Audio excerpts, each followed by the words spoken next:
وما أرسلنا من قبلك إلا رجالا نوحي إليهم فاسألوا أهل الذكر إن كنتم لا تعلمون.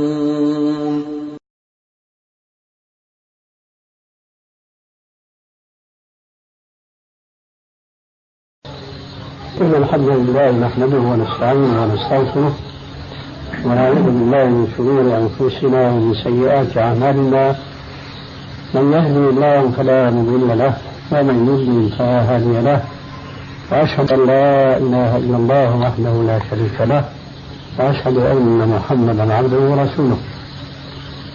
أما بعد، فإن خير الكلام كلام الله، وخير الهدي هدي محمد صلى الله عليه وآله وسلم، وشر الأمور محدثاتها، وكل محدثة بدعة، وكل بدعة ضلالة، وكل ضلالة في النار.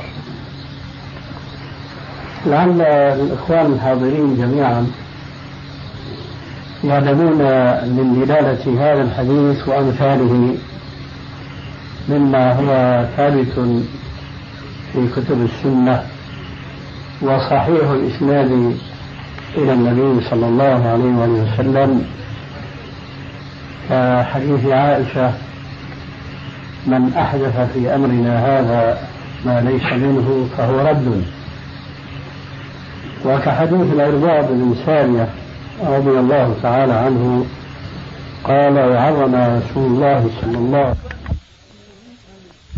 عليه وسلم موعظة وجلت من القلوب وغرفت من العيون، فقلنا: يا رسول الله أوصنا.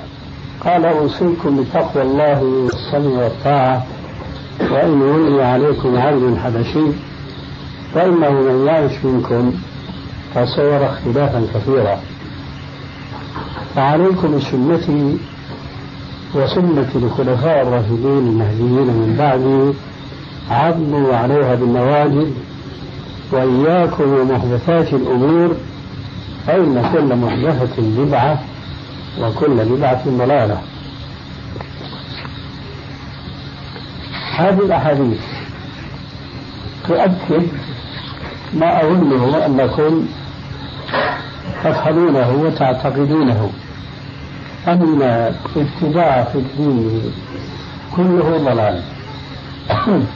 وأعني في الدين لأن الابتداع المذموم هو خاص في الدين، وأما في أمور الدنيا فمنه ما هو ممدوح ومنه ما هو مذموم حسب هذا المحدث.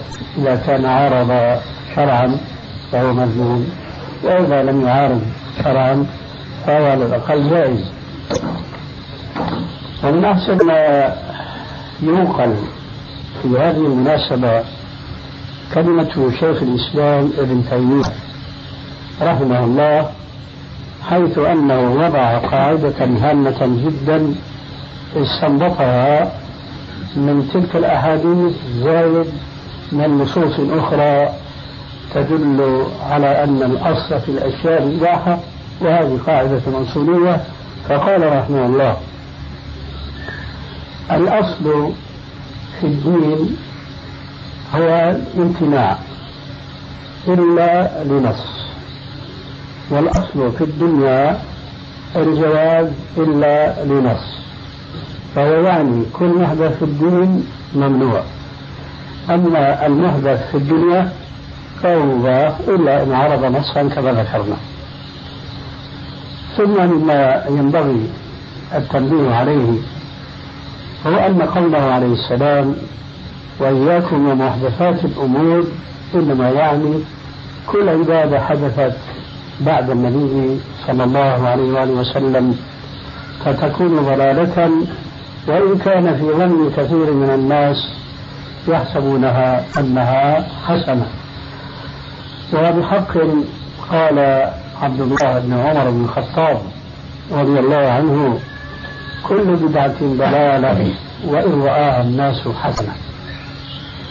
وذلك لأن الاستحسان في الدين معناه أن هذا المستحسن قرن نفسه مع رب العالمين الذي ليس لأحد سواه أن يشرع إلا ما شاء الله عز وجل. ولهذا قال الإمام الشافعي رحمه الله: من استحسن فقد شرع. من استحسن فقد شرع، لأنه ما يدري هذا المستحسن أن هذا الذي استحسنه بعقله وفكره فقط، ولم يستمد ذلك من كتاب ربه أو من سنة نبيه. من أين له أن يعرف أن هذا أمر حسن؟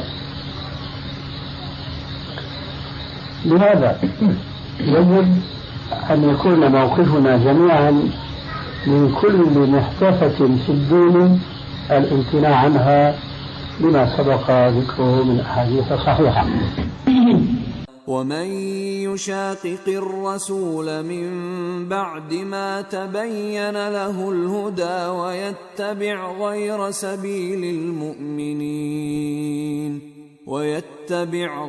سبيل المؤمنين نوله ما تولى ونصله جهنم وساءت